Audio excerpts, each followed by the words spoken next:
to share with you my top 5 herbal remedies that can help keep your racing pigeons in peak condition. Before we dive in, let me just say how passionate I am about combining traditional knowledge with modern pigeon racing.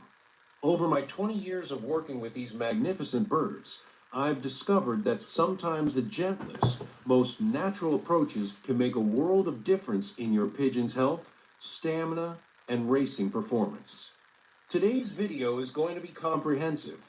We'll explore not just what these herbs are, but how to prepare them, how to administer them to your birds, what quantities are appropriate, and what specific benefits each herb offers.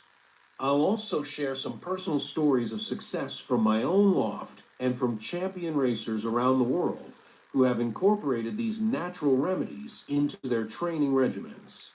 Remember, these herbal remedies aren't meant to replace proper veterinary care. If your pigeon is seriously ill, please consult with an avian veterinarian. These remedies are best used as supplements to support overall health and to address minor issues before they become major problems. So, are you ready to discover some amazing natural solutions that could give your racing team the edge in your next competition? Let's get started with our countdown of the top 5 herbal remedies for racing pigeons. Coming in at number 1 on our list is garlic, truly nature's wonder medicine for pigeons. Garlic has been used for centuries across numerous cultures, not just as a culinary ingredient, but as a powerful medicinal herb. For our racing pigeons, it's practically a superfood. The active compound in garlic is called allicin, which is released when garlic is crushed or chopped. This compound has incredible antimicrobial properties that help combat bacteria, fungi, and even some viruses. For racing pigeons, this translates to a stronger immune system and better resistance to common respiratory infections. But the benefits don't stop there. Garlic is also a natural antiparasitic, helping to control internal parasites like worms and coccidia. Many fanciers report fewer problems with external parasites too, when garlic is regularly included in their bird's diet. Here's how I recommend using garlic with your racing team. First, you can add garlic to the drinking water. Crush 1 medium clove of fresh garlic and steep it in a liter of water for about 2 hours, then strain and give to your birds. This can be done twice a week during training season. Second, you can make garlic oil to add to their feed. Crush several cloves and soak them in olive oil for a week in a cool, dark place. Then strain the oil and add a few drops to their grain mix. This method delivers a more concentrated dose. Third, for convenience, garlic powder can be sprinkled lightly over moistened feed. About half a teaspoon per pound of feed is sufficient. Let me share a quick story. Last year, a friend of mine was struggling with his racing team. They seemed sluggish, and their performance was declining week after week. After I suggested adding garlic to their regimen, he noticed a remarkable difference in just 3 weeks. Their feathers became more vibrant, they had more energy during training, and their race times improved significantly. One important note, while garlic is incredibly beneficial, moderation is key. Too much can potentially thin their blood, which isn't ideal for racing birds. So stick to the recommended dosages I've outlined, and perhaps reduce or eliminate garlic in the days immediately before a race. Moving on to our second herbal powerhouse, oregano. Now you might think of this as just a pizza topping, but for your racing pigeons, oregano can be a game changer in maintaining respiratory health. Oregano contains 2 powerful compounds, carbachol and thymol. These natural chemicals have strong antibacterial and antifungal properties, making oregano particularly effective for preventing and treating respiratory infections in pigeons. And as any experienced racer knows, respiratory health is absolutely crucial for performance. What makes oregano particularly special is its ability to combat pathogens while being gentle on the beneficial gut bacteria that pigeons need for proper digestion. This makes it superior to antibiotics in some cases, as antibiotics often kill both harmful and beneficial bacteria. Here's how to incorporate oregano into your pigeon care routine. The simplest method is to use dried oregano leaves. Sprinkle about a quarter teaspoon per pound of feed, mixed in well, about 3 times per week. The birds will consume it along with their regular food. For a more potent option, oregano oil is extremely effective, but must be used with caution due to its strength. I recommend adding just 1 to 2 drops of food-grade oregano oil to a liter of drinking water, no more than twice a week. You can also grow fresh oregano in your garden and offer small sprigs to your birds occasionally. Many pigeons will peck at the fresh herbs instinctively. I've been using oregano with my racing team for about 7 years now, and the difference in their respiratory health is remarkable.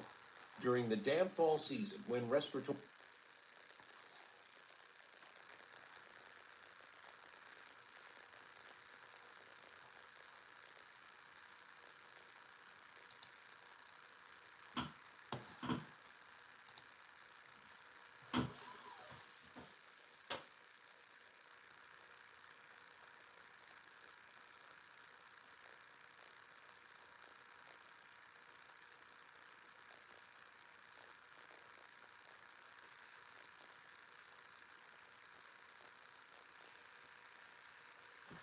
The clock reads 11:47 p.m., and in a quiet loft somewhere in the countryside, a small drama is unfolding that will echo across 5 minutes of stillness before the storm, with a bird we'll call Aurora, a 3-year-old blue checker hen whose racing career has been building toward this very weekend. She doesn't know it yet, but in less than 8 hours, she'll be released into one of the most demanding challenges nature can offer, a 500-kilometer race across landscapes that will test every fiber of her being, every instinct honed by millions of years of evolution. Right now, Aurora sits quietly on her perch, her head tucked slightly under her wing, in that peaceful pose that racing pigeons adopt when all is right in their world. But there's something different about tonight. The routine has been subtly altered. Her fancier, David, made his final visit to the loft an hour earlier than usual, checking water levels, ensuring the ventilation is perfect, speaking in those soft, reassuring tones that experienced pigeon racers know their birds respond to. The subtle changes in routine don't go unnoticed by Aurora and her loft mates. There's an electricity in the air, a sense of anticipation that these remarkable birds seem to pick up on long before humans realize they're broadcasting it. The preparation for a 500-kilometer race doesn't begin the night before, it begins months, sometimes years earlier. Aurora's journey to this moment started when she was just a squeaker, her training flights gradually extending from a few hundred meters around the loft to 20 kilometers, then 50, then 100. Each flight has been building her stamina, her confidence, her intimate knowledge of a landscape she calls home. But tomorrow's race will push her beyond anything she's experienced before. 500 kilometers. That's roughly the distance from London to Edinburgh, from New York to Cleveland, from Paris to Stuttgart. For a bird weighing less than 500 grams, it's an odyssey that would challenge even the most seasoned ultramarathon runner. As dawn breaks at 4:30 a.m., David enters the loft with the kind of quiet purposefulness that speaks of decades of experience. The basketing process is about to begin, and if you've never witnessed this ritual, it's something that stays with you. Aurora and 19 other birds from David's loft have been selected for today's race, not randomly, but based on their form, their recent training flights, their bloodlines, and that indefinable quality that experienced fanciers learn to recognize, the look in a bird's eye that says they're ready for something special. One by one, David gently catches each bird, his practiced hands moving with the kind of fluid confidence that comes from handling thousands of pigeons over the years. Aurora's turn comes seventh. She doesn't struggle. These birds have been handled regularly since they were young, and there's a trust between fancier and pigeon that's beautiful to witness. David's fingers briefly check her breast muscle, feeling for that perfect balance between fitness and condition. Too thin, and she won't have the reserves for 500 kilometers. Too heavy, and the extra weight will slow her down when every gram counts. Aurora passes this final test with flying colors. Her muscle is firm and full, her weight exactly where it should be for a race of this distance. Into the racing basket she goes. And here's where the story becomes even more fascinating. These aren't ordinary pet carriers. Racing baskets are marvels of engineering, designed to keep birds comfortable and secure during transport while allowing for proper ventilation and just enough movement to prevent stiffness. Aurora finds herself in a compartment with familiar faces, birds she's trained with, competed against, and shared the loft with for years. There's Titan, the cockbird from the section next to hers, known for his incredible finishing speed. There's Whisper, a young hen making her debut at this distance, her nervous energy almost palpable. And there's Old Blue, a veteran of a dozen 500-kilometer races, sitting calmly, as if this were just another training toss. The journey to the release point begins at 5:15 a.m. The convoy of trucks carrying nearly 2,000 birds from dozens of lofts winds its way through sleeping towns and awakening countryside. Aurora, experiencing serious biological GPS that we're only beginning to understand, is already taking readings, storing information that will prove crucial in 8 hours' time. The release point is a carefully chosen location 500 kilometers northeast of the home lofts, selected for its open terrain and favorable wind conditions. As the convoy arrives at 7:45 a.m., there's a bustling energy among the fanciers and club officials. Baskets are unloaded with military precision, arranged in long rows under the already warming morning sun. The birds inside are remarkably calm. It's as if they understand what's coming and have accepted it with the kind of stoic courage that defines their species. But here's something most people don't realize about the hour before release. This is when the real magic begins. Aurora and her fellow racers aren't just sitting passively in their baskets. Their extraordinary senses are already working, gathering the information they'll need for their homeward journey. They're listening to the sounds of this new place, feeling the magnetic signature of the earth beneath them, noting how the sun sits in the sky at this particular latitude and longitude. Most remarkably, they're beginning to construct what scientists call a cognitive map, a mental representation of their position relative to home that will guide them across hundreds of kilometers of unfamiliar territory. At precisely 8:30 a.m., the liberation begins. This is the moment every racing pigeon fancier lives for, the explosion of wings against sky, as hundreds of birds pour from their baskets in a display that never fails to take your breath away. Aurora feels the basket doors swing open, and in that instant, her entire world changes.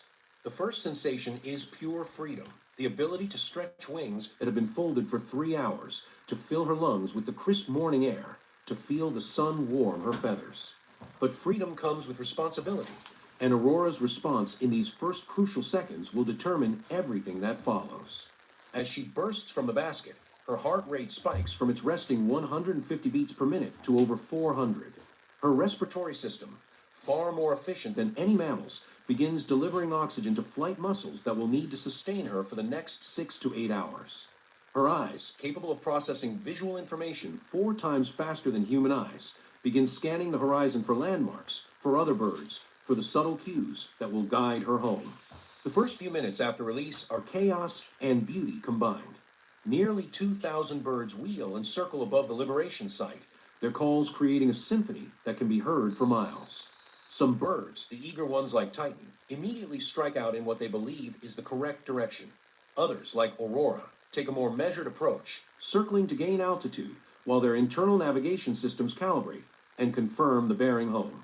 Aurora climbs steadily, her powerful wing beats carrying her in a spiral that gradually widens as she gains height. At 500 feet, she can see for miles in every direction. At 1,000 feet, the landscape begins to reveal its patterns, the way rivers curve, how roads intersect, where forests give way to farmland. At 1,500 feet, she levels off and begins to fly with purpose, her body oriented toward a point on the horizon that exists only in her mind, but pulls at her with a force that's impossible to ignore. The science behind what Aurora is experiencing is staggering in its complexity. Her navigation system makes the most sophisticated GPS technology look primitive by comparison. She's using the sun as a compass, but not in the simple way you might imagine. Her internal clock, accurate to within minutes even after the disruption of transport, allows her to compensate for the sun's movement across the sky. As the hours pass and the sun tracks westward, Aurora continuously adjusts her heading to maintain her southwesterly course toward home. But the sun is only one element of her navigation arsenal. Deep within her beak, microscopic crystals of magnetite act as a biological compass, responding to the Earth's magnetic field with sensitivity that scientists are still struggling to fully understand. This magnetic sense gives Aurora a backup navigation system that works even on cloudy days when the sun is hidden. Some researchers believe pigeons can actually see magnetic fields as patterns of light and shadow overlaid on their visual field. Imagine having a GPS display literally painted across your vision, and you begin to understand the remarkable nature of pigeon navigation. 20 minutes into the flight, Aurora has settled into her racing rhythm. Her wing beat frequency has stabilized at around 5 to 6 beats per second, a pace she can maintain for hours. Her breathing has found its pattern, not the rapid panting of a sprinting mammal, but the steady, efficient rhythm of a creature built for endurance flight. Each breath cycles through a respiratory system so efficient that it extracts oxygen, a biological innovation that allows birds to fly at altitudes where mammals would lose consciousness. The landscape below is beginning to change. The agricultural fields near the release point are giving way to a patchwork of forest and farmland, broken by the silver threads of rivers and the geometric lines of highways. Aurora flies at around 1,200 feet now, high enough to see far ahead but low enough to spot the landmarks she needs for navigation. Other birds are visible, some flying alone like she is, others in loose groups that form and dissolve as individual racing strategies play out across the sky. This is where the real test begins. 50 kilometers into the race, Aurora encounters her first serious challenge, a line of thunderstorms building along her intended route. The towering cumulus clouds reach up to 25,000 feet, their dark bellies promising turbulence that could scatter her miles off course or worse. This is a moment where her racing intelligence comes into play. Less experienced birds might try to push through the storms or panic and turn back. Aurora, drawing on 3 years of racing experience, makes a calculated decision to detour around the weather system, adding perhaps 10 kilometers to her journey, but avoiding the potentially race-ending turbulence within the storm cells. The detour takes her over unfamiliar territory, and here we see another remarkable aspect of pigeon navigation in action. Even though she's flying over landscape she's never seen before, Aurora's internal compass keeps her oriented toward home. She adjusts her heading to compensate for the detour, using landmarks visible on the horizon to maintain her overall southwesterly bearing. It's a display of spatial intelligence that would challenge many human navigators equipped with modern technology. As Aurora skirts the storm system, she encounters something that racing pigeon fanciers know all too well, but the general public rarely considers: the presence of predators. A peregrine falcon, the fastest bird in the world, and specialized pigeon hunter, has been tracking the race from above. Peregrines are regular hazards at pigeon races, and they've learned to position themselves along racing routes, picking off birds that become separated from the main groups. The attack comes without warning. The peregrine drops from 3,000 feet at a speed that can exceed 200 miles per hour, its yellow eyes locked onto Aurora as she navigates around the storm system. In that moment, Aurora's survival depends on every instinct honed by millions of years of evolution. She doesn't try to outrun the falcon. That would be impossible. Instead, she executes a series of sharp turns and dives that make her trajectory unpredictable, using her superior maneuverability to avoid the falcon's killing strike. The encounter lasts less than 30 seconds, but it costs Aurora precious energy and takes her further off her intended course. As the frustrated falcon gives up the chase and looks for easier prey, Aurora finds herself alone, disoriented, and forced to reestablish her bearings. This is where the mental toughness of a true racing pigeon shows itself. A lesser bird might panic, might waste energy in frantic flight patterns, might even abandon the race and seek shelter. Aurora, however, takes a moment to circle and climb, using the extra altitude to spot landmarks and reorient herself toward home. 150 kilometers into the race, Aurora has been flying for just over 2 hours. Her body is beginning to feel the effects of sustained flight. The glycogen stores in her flight muscles are depleting, forcing her metabolism to shift toward burning fat reserves. Her core temperature has risen despite the cooling effect of airflow over her body. Most significantly, she's beginning to experience what human athletes would recognize as fatigue, not the crushing exhaustion that ends performance, but the steady accumulation of metabolic byproducts that make each wing beat slightly more difficult than the last. This is where the conditioning from months of training becomes crucial. Aurora's cardiovascular system, developed through countless training flights, delivers oxygen to her muscles with remarkable efficiency. Her flight muscles, comprising nearly 30% of her total body weight, have been conditioned to sustain prolonged effort. Her bones, hollow and lightweight but incredibly strong, provide the structural foundation for flight that would be impossible in heavier terrestrial animals. The landscape below continues to change, and Aurora faces another challenge that will be familiar to anyone who's ever been lost in unfamiliar territory: the absence of reliable landmarks.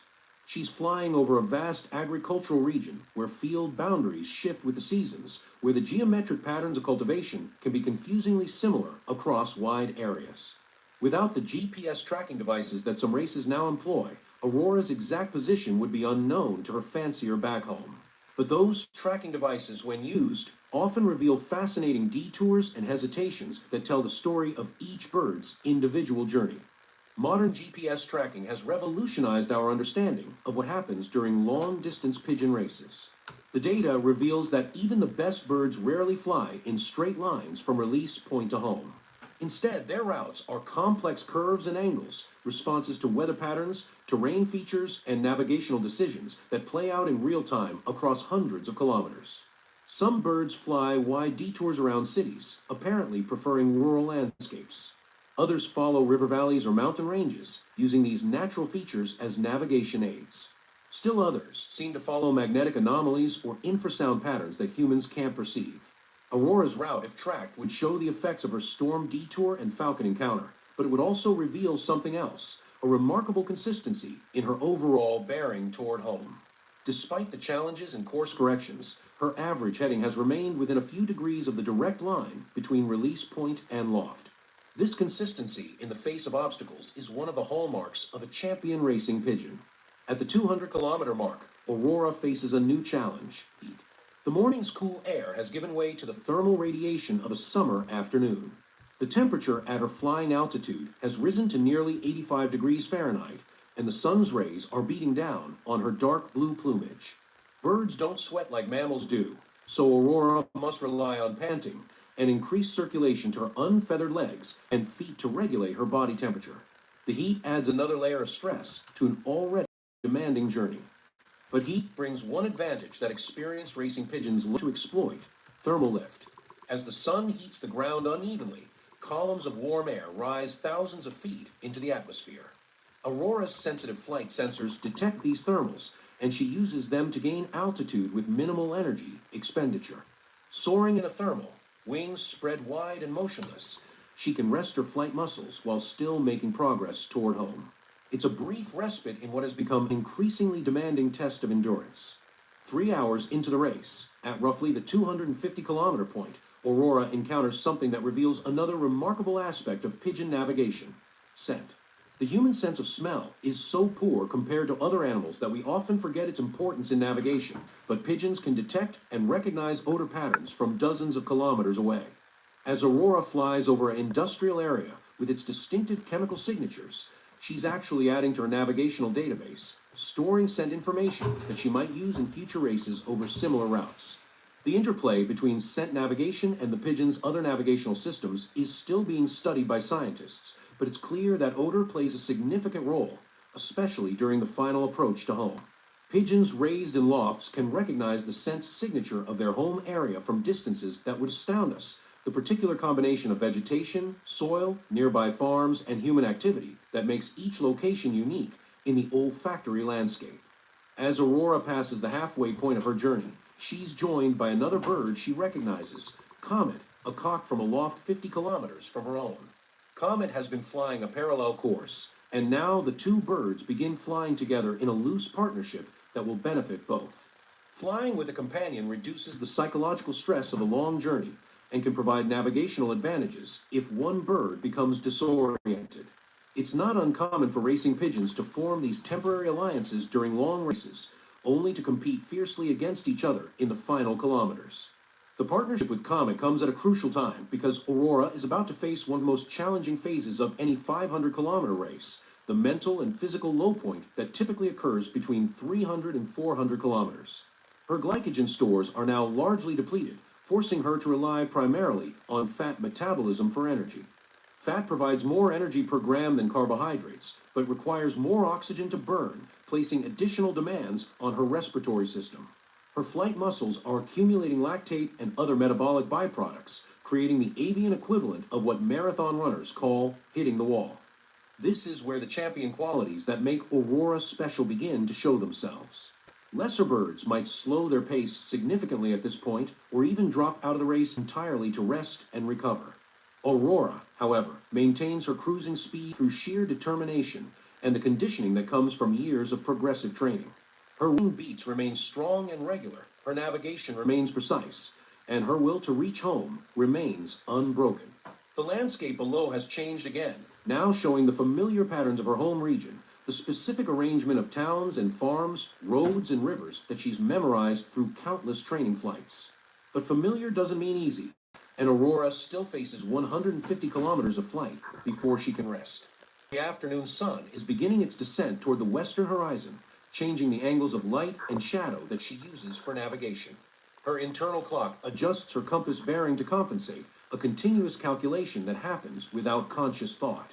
At 350 kilometers, Aurora and Comet encounter their most serious weather challenge, yet a line of severe thunderstorms directly across their path home. These aren't the scattered cells they encountered earlier, but a solid wall of towering cumulonimbus clouds stretching from horizon to horizon. Lightning flickers within the dark masses, and the radar signature, if visible to the birds, would show wind shears and downdrafts that could prove fatal to aircraft, let alone pigeons. The decision of how to handle this obstacle will determine whether Aurora finishes the race or becomes another casualty of nature's power. Flying through the storms is out of the question. The turbulence would scatter her across miles of territory, assuming she survived the experience at all. Flying over the storms would require climbing to altitudes where oxygen becomes scarce and temperatures drop below freezing. The only viable option is another detour, this time a significant one that will add at least 25 kilometers to her journey. Aurora and Comet, flying together in what seems like mutual agreement, bank to the south to skirt the southern edge of the storm system. The detour takes them over unfamiliar territory once again, testing their navigation skills as lightning flickers ominously to their north, and the smell of rain fills the air. The psychological pressure of flying so close to such violent weather while maintaining course toward home is immense, yet both birds continue with the steady determination that defines their species. The storm detour adds nearly 40 minutes to Aurora's flight time, and when she finally clears the weather system and reestablishes her homeward bearing, she's been in the air for nearly 5 hours. Her body weight has dropped by almost 15% as her energy reserves have been consumed by the demands of sustained flight. Every system in her body is being pushed to its limits. Her heart rate remains elevated, her respiratory rate is higher than normal, and her muscles are operating on the edge of their endurance capacity. Yet there's something remarkable happening as Aurora enters the final 100 kilometers of her journey. Despite her physical fatigue, her navigation becomes more precise, not less. She's entering territory that she knows intimately from training flights, and the familiar landmarks seem to energize her in ways that pure physiology can't explain. The sight of a distinctive water tower 80 kilometers from home, the specific bend in a river she's flown over dozens of times, the arrangement of farm buildings that mark a checkpoint she's memorized, all of these familiar sights seem to provide psychological fuel that helps overcome physical exhaustion. This phenomenon, the final surge of energy that racing pigeons often display when approaching home territory, is one of the most fascinating aspects of long-distance racing. It's as if the birds draw strength from proximity of home, finding reserves of energy that seemed impossible just kilometers earlier. Sports psychologists studying human endurance athletes recognize a similar phenomenon, but in pigeons, it seems even more pronounced. At 75 kilometers from home, Aurora parts company with Comet, whose own loft lies in a different direction. The partnership that sustained both birds through the middle portions of the race dissolves as individual homing instincts take over. Aurora is now flying alone again, but she's no longer the same bird that was released 8 hours earlier. She's been tested by weather, predators, fatigue, and the simple, grinding challenge of maintaining flight for hundreds of kilometers. She's proven herself in ways that can only be proven in competition against the elements and distance.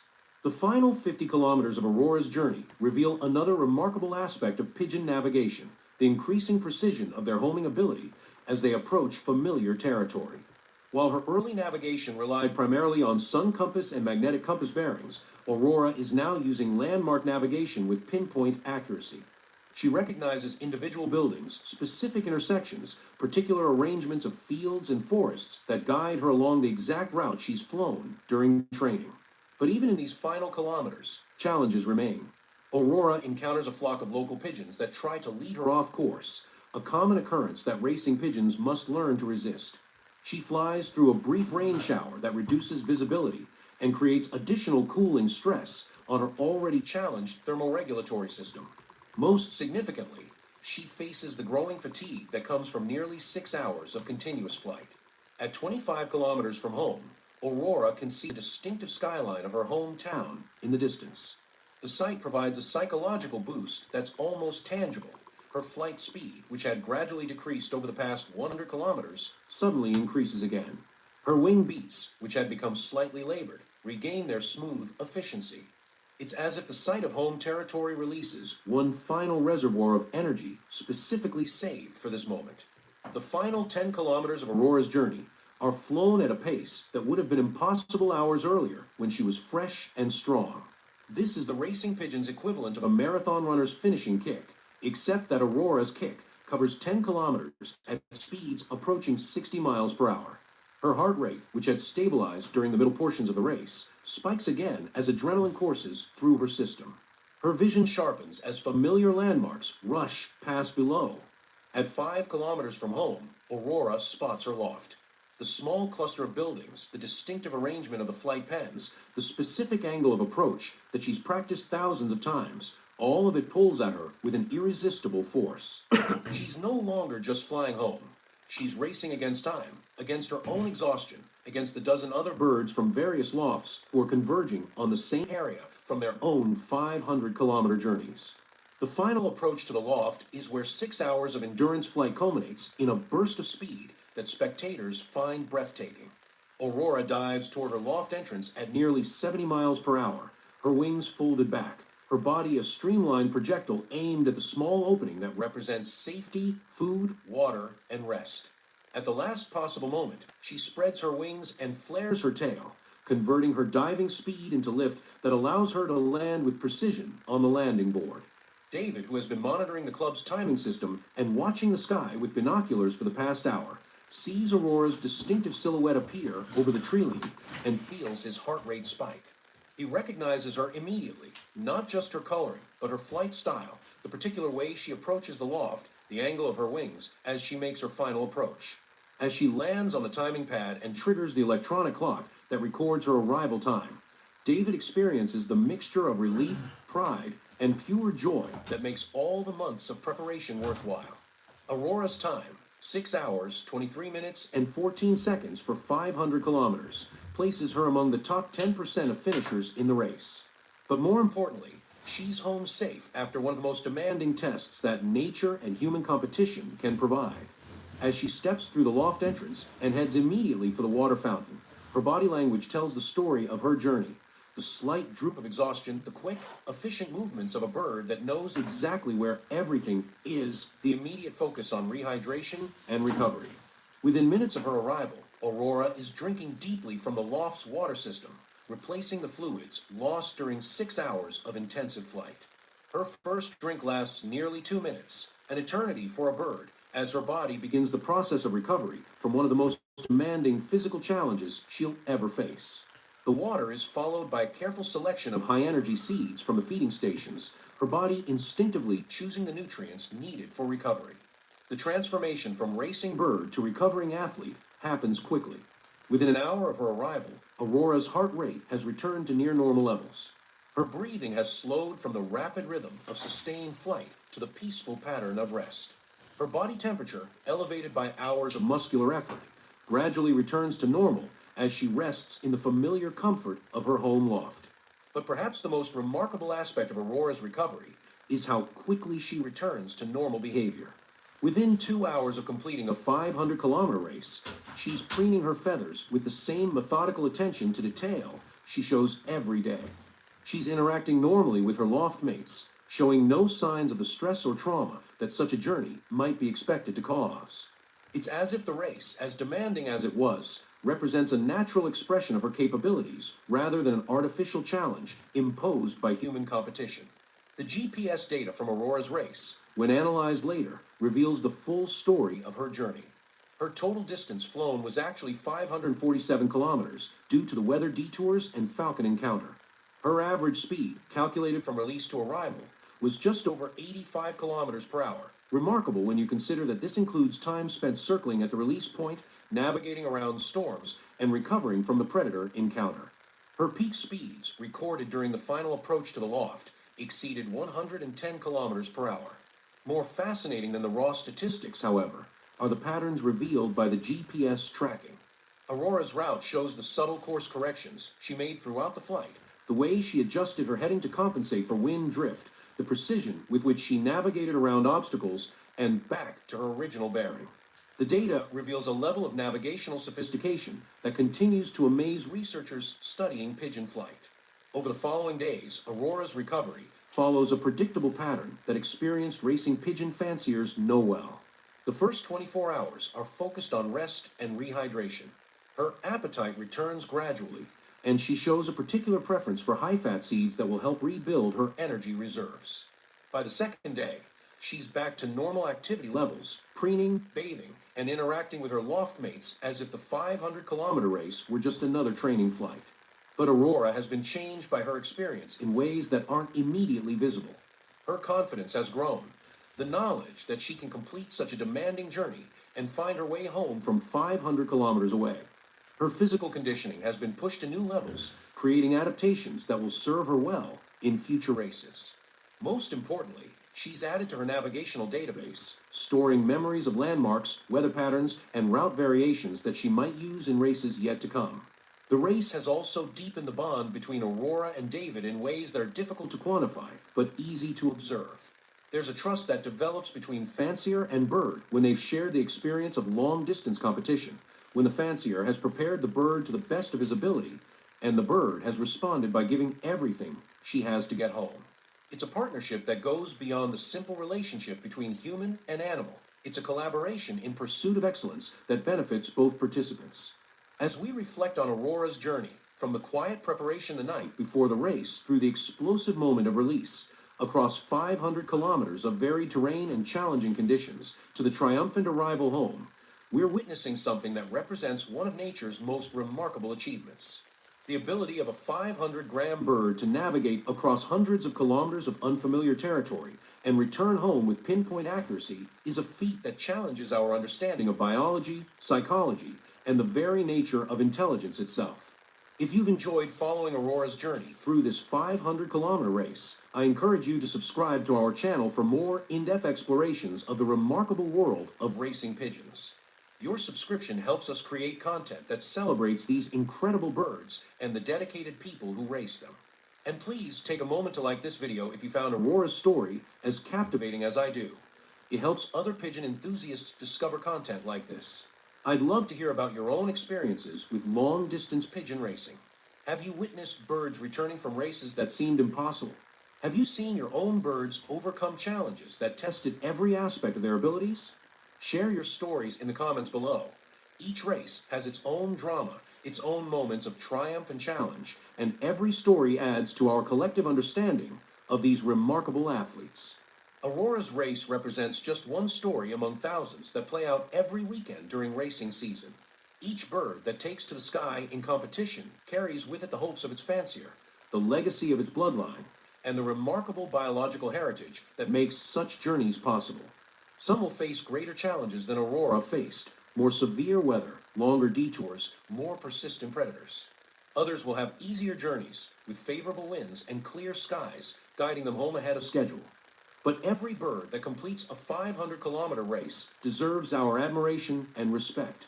They're demonstrating capabilities that humans can barely comprehend, navigating by systems we're still trying to understand, displaying endurance that would challenge our best athletes. They are living proof that evolution has created wonders that continue to amaze us, even in our age of technological sophistication. The silent courage of racing pigeons like Aurora, their willingness to launch themselves into the sky and fly for hours across unfamiliar territory, facing whatever challenges nature puts in their path, driven by an inexorable pull toward home, represents something profound about the relationship between humans and animals. We provide the care, the training, the opportunity for competition. They provide the heart, the wings, and the navigational genius that makes it all possible. As Aurora settles into her evening routine, her 500-kilometer race now a memory encoded in her remarkable brain, she represents not just a successful competitor, but a living example of the extraordinary capabilities that exist in the natural world around us.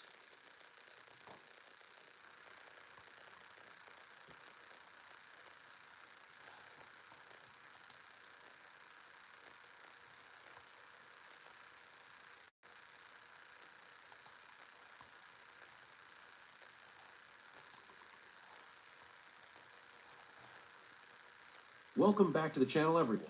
And today we're diving deep into something that I believe separates the truly successful pigeon fanciers from those who are just getting by, and that's feeding.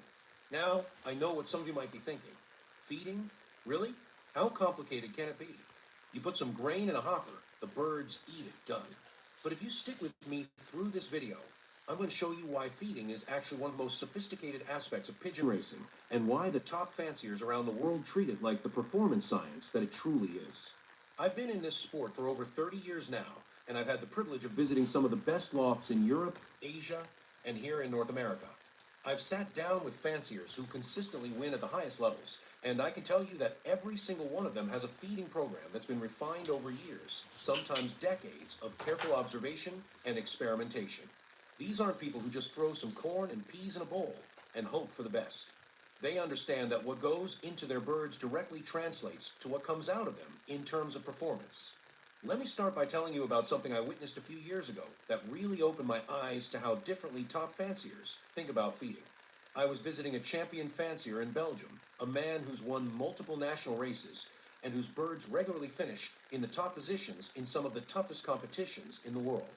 I expected to see some exotic, expensive feeding program with all sorts of supplements and special mixtures. Instead, what I found was something much more sophisticated, a feeding system that was tailored not just to the racing season, but to individual weeks, individual races, even individual birds. This fancier showed me his feed room, and it looked more like a pharmacy than a storage area. He had dozens of different grains, each stored in climate-controlled conditions, each serving a specific purpose in his overall feeding strategy. But what really impressed me wasn't the variety of ingredients, it was how precisely he used them. He could tell me exactly why he fed a certain mixture 3 weeks before a big race, how he adjusted the protein content based on weather forecasts, and why he switched to a completely different feeding approach for the final week before basketing. That's when I realized that feeding isn't just about nutrition. It's about timing. It's about understanding your birds as athletes. And it's about recognizing that what works for one type of race might be completely wrong for another type of race. And this brings me to one of the biggest differences I see between average fanciers and top performers, how they adjust their feeding based on the type of competition they're preparing for. Let's talk about one-loft races first, because the feeding approach for these events is completely different from club racing. In a one-loft race, you're sending your young birds away for months, sometimes half a year or more. You have absolutely no control over what they're being fed once they leave your loft. This means your feeding program before they go is absolutely critical because you're essentially front-loading all the nutrition and conditioning that bird is going to need for the entire competition. The top one-loft race competitors, I know, start adjusting their feeding program from the moment those young birds are weaned. They're not just trying to grow healthy birds, they're trying to build what I like to call nutritional resilience.